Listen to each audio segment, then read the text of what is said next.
Well, there's one other very important thing that needs to be considered in understanding the present tension that we see in Syria and between Russia and the United States.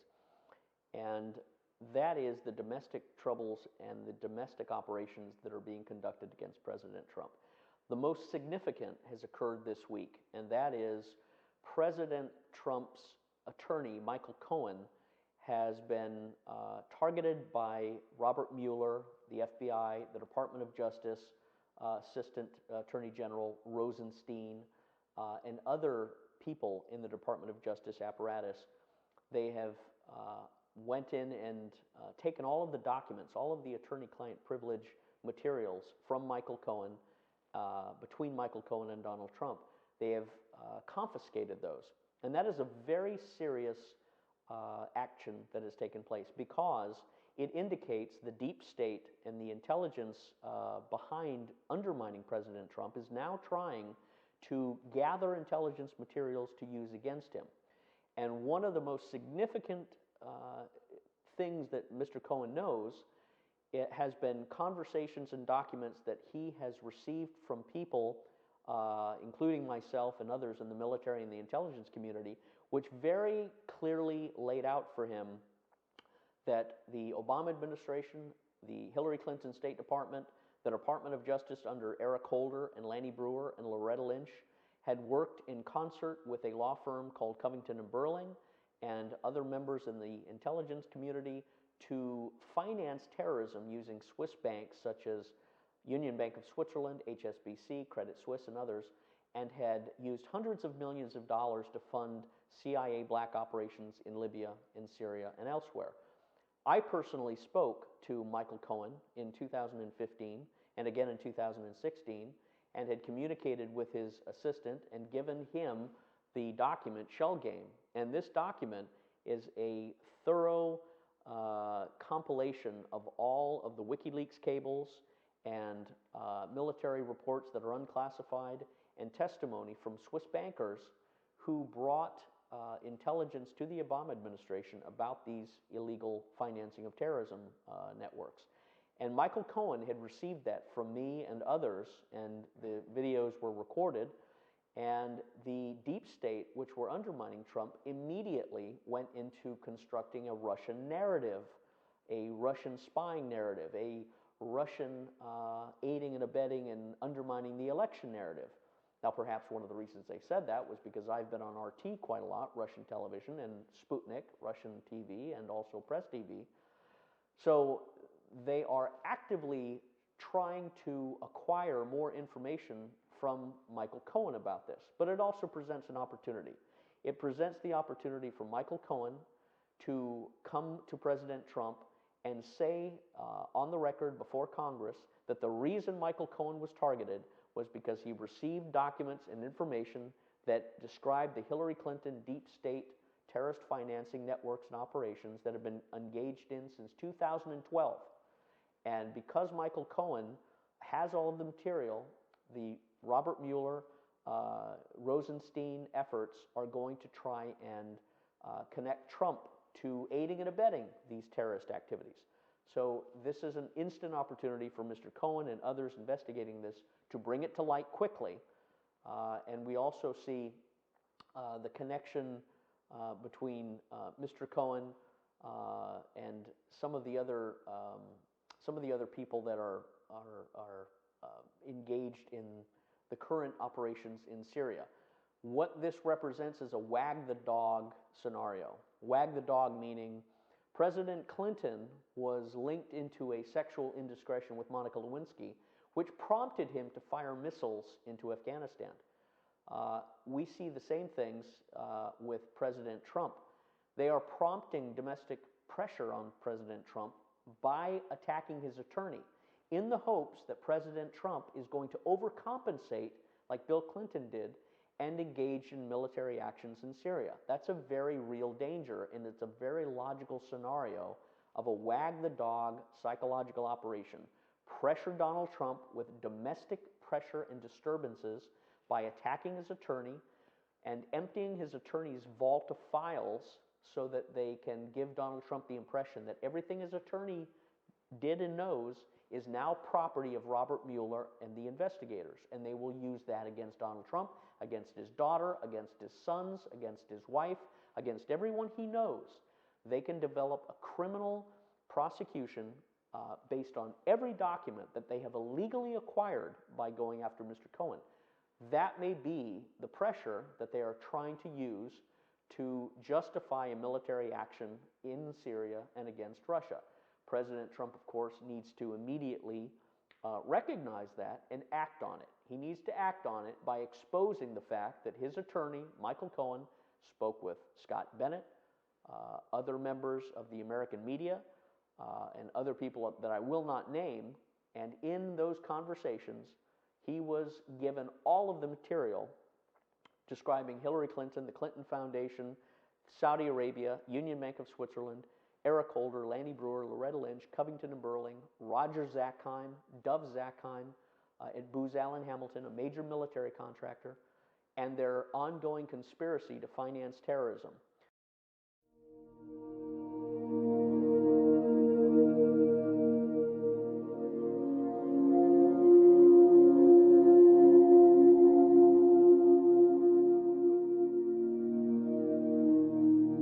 That is the greatest trap that they've tried to put Mr. Trump into, and I think it can backfire and capture all of the people that have been trying to capture him.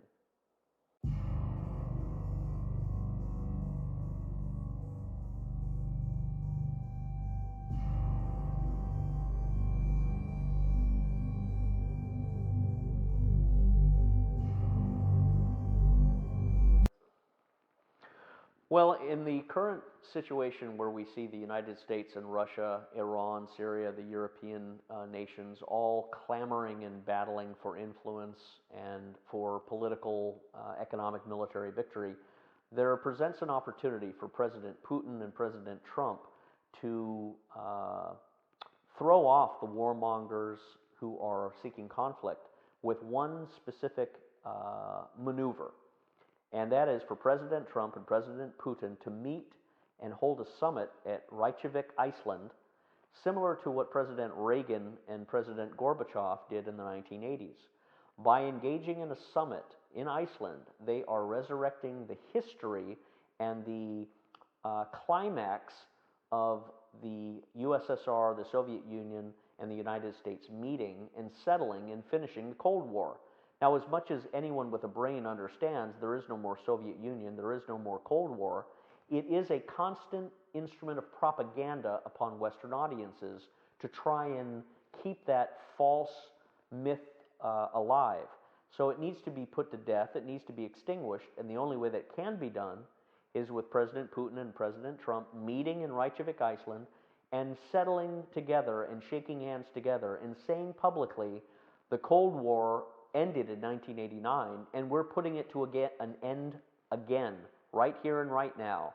And Russia and the United States will seek out new opportunities for mutual collaboration in fighting terrorism, economic development, natural resources. We will seek to share and stabilize the world rather than carve it up and destabilize it. And I think there would be a powerful public support amongst all nations and all reasonable peoples for that. And it would give President Trump and President Putin an opportunity to do a reset, similar to the false one that Hillary Clinton tried to do. But this one would be more legitimate and would have a gravitas unlike anything we've seen since 1989. So I would sincerely hope that President Putin and President Trump meet to have a phase 1 meeting in Reykjavik, Iceland, followed up with a phase 2, which might include North Korea, Iran, Syria, and Russia, representing a bloc of nations that have a legitimate concern about regime change that the West has been pushing. And it would give President Trump the opportunity to meet that confederacy of nations and invite other nations of Europe to stand. And it may or may not include the United Kingdom, Germany, Italy, or France, but it could very well include Poland, Latvia, Lithuania, Belarus, all of Eastern Europe, and the Scandinavian nations. And suddenly we'd see President Trump, the Scandinavian nations, and the former Eastern European nations standing in agreement with Russia, China, North Korea, Syria, and Iran in settling the conflict issue. The only nations that would be isolated and would reject that summit would be Israel and Saudi Arabia. But given their very soon to be ended regime and most likely prosecution for the war crimes that they themselves are involved with, I think it's more important to seek opportunities for peace and friendship than to worry about what the warmongers will do. So I hope they sincerely pursue a Reykjavik, Iceland summit as quickly as possible.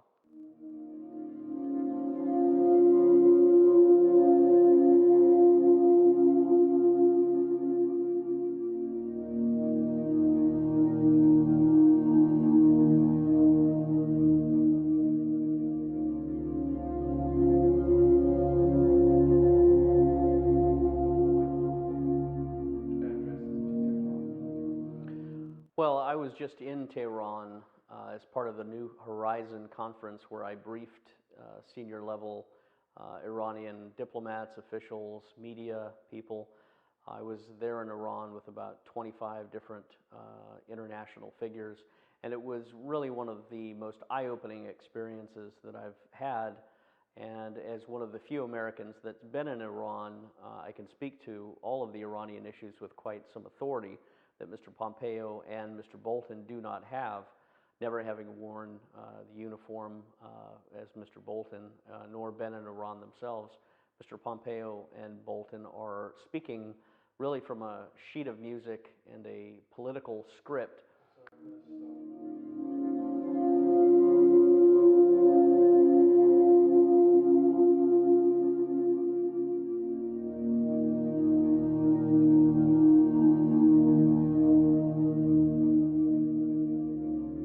They're rather bullying and trying to bluff and threaten Iran and by implication also Russia and China into a subservient negotiating position.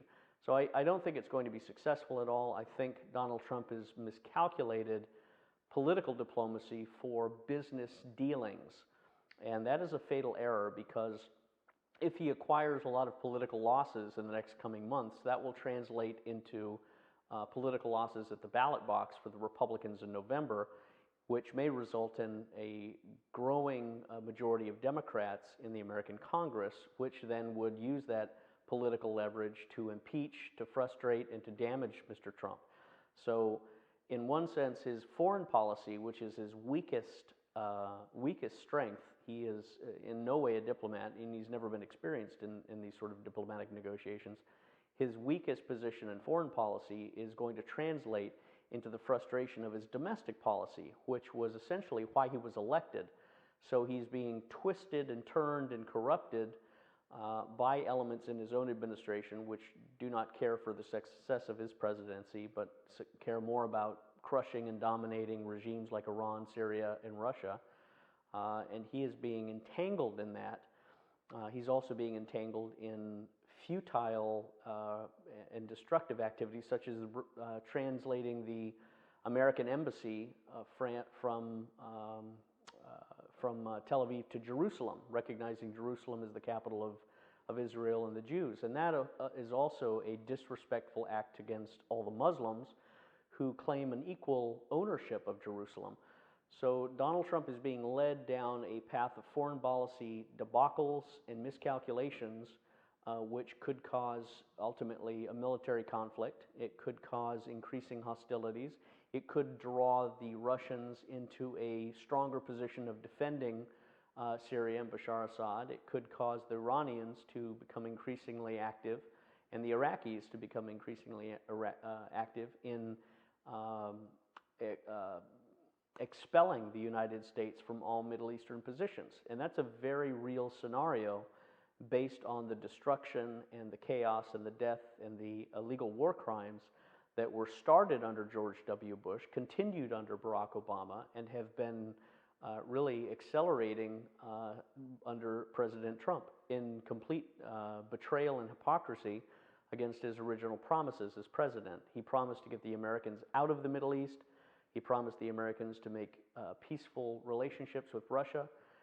And instead, he's done the opposite. He's antagonized Russia, he's destabilized the Middle East, and he's now positioning the United States for even a more desperate military hostility scenario. So hopefully he will get his sense back and begin to navigate his way out of this. And really, the first step is firing and ignoring Mike Pompeo and John Bolton from any of these future diplomatic discussions. Well, I think President Trump is looking at Europe as a country or a conglomeration of countries that needs to be reminded that the United States is its dominant master, that the United States is the preeminent ruler and emperor of Europe, and it has been since 1945. That attitude, which I do not agree with, and I think that is of the old polarity worldview, where there was a unipolarity worldview, or bipolarity, I should say, with Russia and the United States sharing the domination of the military landscape of the world. I think that's an antiquated way of looking at Europe, and yet it is not easily surrendered or replaced by some of these political leaders in Washington that mentally and emotionally are incapable of adjusting their methods of thinking, are unable to calculate truth and political complexities from a new horizon, a new century perspective. They are stuck in the old ways of thinking. They are stuck in the old prejudices. They are stuck in the old worldviews of it is the United States, which is the good, and everyone else is the bad. So I think this is an attempt to try and persuade the Europeans that the United States is good and everything it does is good, despite the amount of bloodshed, bodies, and destruction that it causes, and that the Europeans need to recognize and side with the United States. And I don't think that's going to happen. I think Europe is awoken with the disintegration of the JCPOA. It is now finding its own identity. It is now reasserting that Europe is a conglomeration of independent states, cultures, traditions, peoples, languages, and it is that strength of diversity that has made Europe the mosaic of beauty and eccentricity that it is, and it is not going to surrender or replace that for a homogeneous slavery under the United States flag of domination. So I think Trump and the administration has miscalculated Europe's response to the JCPOA, and I think they've also misunderstood and miscalculated Europe's response to the migrant and refugee crisis that has been unleashed from Africa and other parts of the Middle East up into Europe, which has been very destabilizing for the culture, for the people, for the welfare systems, for the housing, for all ways of life that Europe had been accustomed to for about a century. All of that has been cannibalized and has been slowly destroyed and eroded, and has created great hostility and conflict between the foreign refugees, migrants, and in some cases invaders.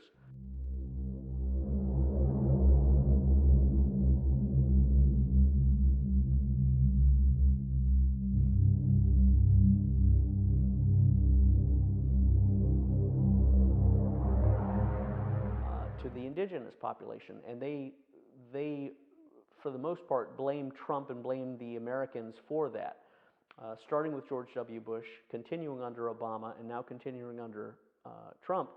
We see Europeans being subjected to forced immigration that is causing them a great deal of reflection about who they are. And in that reflection, they're discovering they do not want to be a vassal state of the United States.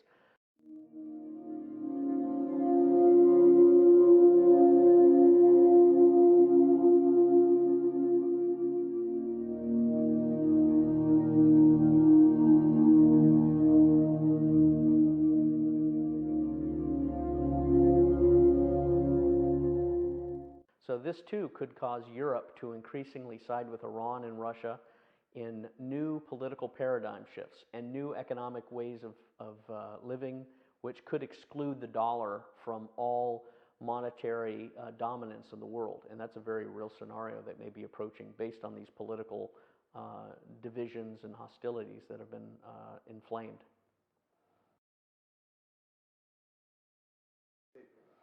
Well, I know for a fact you have the American government under extreme political distress. I would say it's even in the area of a civil war. I think the United States is in a civil war socially, informationally. You have conglomerate information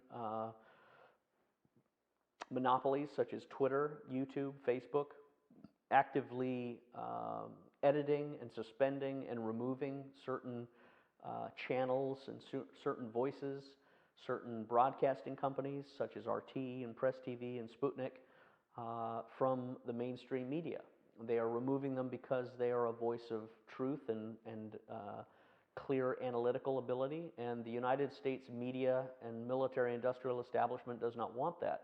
It wants a regurgitated parroting of the State Department strategic communications platform, which is, again, America is good and everything it does around the world, regardless of its destruction, is inherently good. And that is false, that is factually inaccurate, that is unfortunately stained with blood of millions of people. But that is the cause, I think, of a lot of the American media disruption and the political disruptions. So America's civil war is causing a lot of strife and conflict. We also see the American government essentially falling apart with regards to the NSA, the CIA, and the FBI, and the Department of Justice. Now, that's a very significant event because essentially those are the Stasi, the Nazi, the SS agencies in the United States government that have been actively involved in suppressing American citizens, jailing and imprisoning whistleblowers, and contributing to this massive police state that has become the United States. So the FBI, the Department of Justice, the NSA, and the CIA, and other agencies have all been working to undermine President Trump ever since he defeated Hillary Clinton. And they've invented a false Russian narrative. They've investigated people like Michael Cohen, Trump's attorney, who incidentally received from us a whistleblowing report entitled Shell Game, which detailed all of the Clinton Foundation, Clinton State Department, Obama deep state operatives that were financing terrorism through Swiss banks, through Saudi Arabian foundations and wealthy donors. Brad Birkenfeld, myself, Edward Snowden, Julian Assange, WikiLeaks were all part of an information packet that went to the president, that went to the Congress, that went to the military, disclosing this. And it was met with great hostility and cover-up. And I think this is all translating into a information breakout, like a dam being broken. And all of this is contributing to the deep state in panic.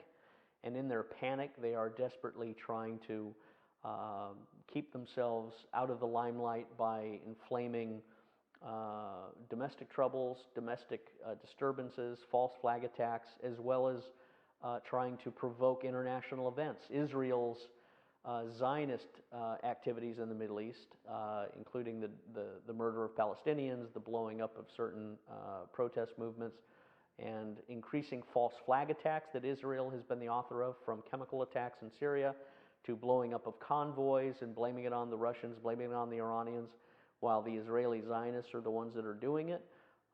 That is going to be the next great revelation that I think is coming. And I would say the 9/11 event is now unfolding with Iran being brought into court. The courts are a very interesting dynamic because we see the courts of law, which is the third branch of government. It's very important to recognize that the courts are a branch of government. And now we see the courts being used by the Iranians to disprove the claim that they had anything to do with 9/11, which will bring in evidence and witnesses that will expose 9/11 as the fraud it was.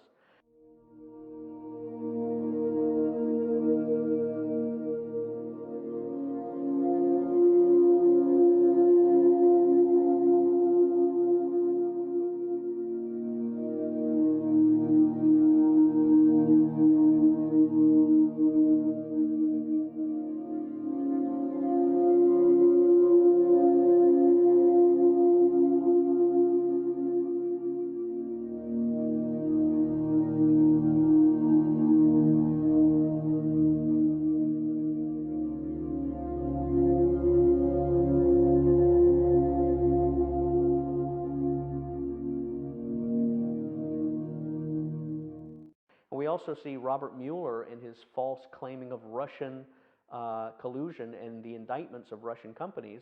That too is falling apart because Russian companies are coming demanding their day in court and demanding an opportunity to defend themselves, which the American Mueller Department of Justice never anticipated. And finally, we see the Democrat National Committee waging a lawsuit against President Trump and the Russians, expecting that there was going to be no counteraction. And instead, the Russians and other parties are counteracting this. So we see a massive pushback against the deep state using the courts, and that will be really the final straw that breaks the camel's back and the match that ignites the final revolution in America, because Americans will at last see the corruption of their own government, the fraud of 9/11 and the fake attacks that were perpetrated by the CIA and the Mossad and other parties, and they will also see that President Trump and their government has been undermined by a elite corrupt cabal within the Department of Justice, the FBI, and the CIA. Regard this behavior as a politician? Well, again, Donald Trump celebrates himself as a deal maker, not as a diplomat. So he is trying to make deals and keep Tehran and Korea in tension and keep the American publics from focusing too long on one area. He's very astutely drawing Americans' attention back and forth to Korea and Tehran. So what Trump has done here is a classic negotiation tactic. He has demonstrated to Korea a superior attitude of strength and confidence by declaring that the entire deal can be thrown out by the United States and Kim Jong-un and North Korea can be ignored by the United States, as well as worse.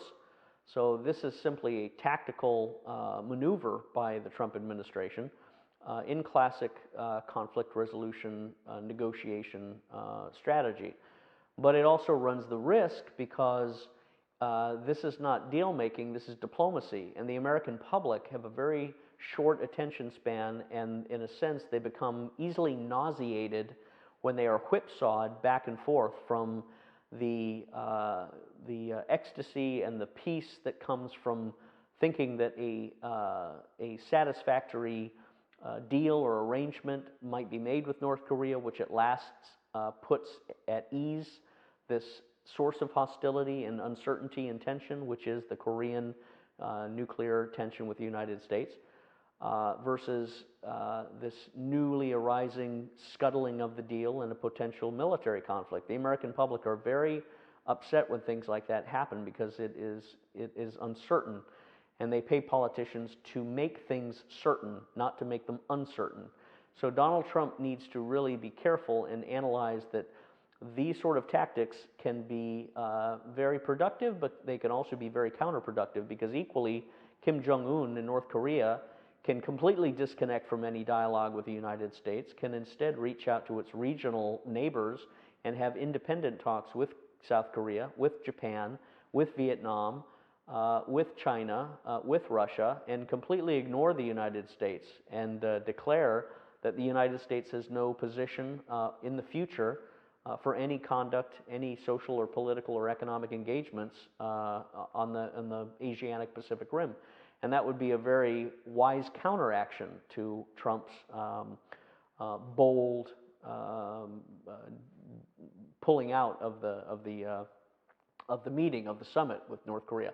And at the same time, Iran could exercise the same action and temperament by declaring the United States has no role and will have no part in any discussions or negotiations between Iran and Syria and Europe and Russia and any of the other neighbors. So the United States risks being completely isolated diplomatically, and that is a very real scenario, especially if the economic systems begin to become fractured and the US dollar is disentangled from the world economic processes and institutions. And that's a very real scenario, and we see that with Russia changing its currency engagements from the dollar to the euro in the trading of international trade and oil and things like that. So the rise of the euro and the yuan and other forms of currency replacing the US dollar will very quickly disintegrate the US political power in the world. And at the same time, the schizophrenic social meltdown, which seems to be characteristic of the people on Trump's team, such as Mr. Bolton, Nikki Haley, Mike Pompeo. These individuals are increasingly seen as some of the most distasteful, uncouth, ignorant, and ill-equipped ruffians, bullies, and ignoramuses that have ever occupied a position of diplomatic authority. So I think very quickly America is losing its reputation for intelligent, mild, reflective engagements, and is instead becoming increasingly seen as a drunken bully at a party that is knocking over everyone's tables and causing nothing but chaos.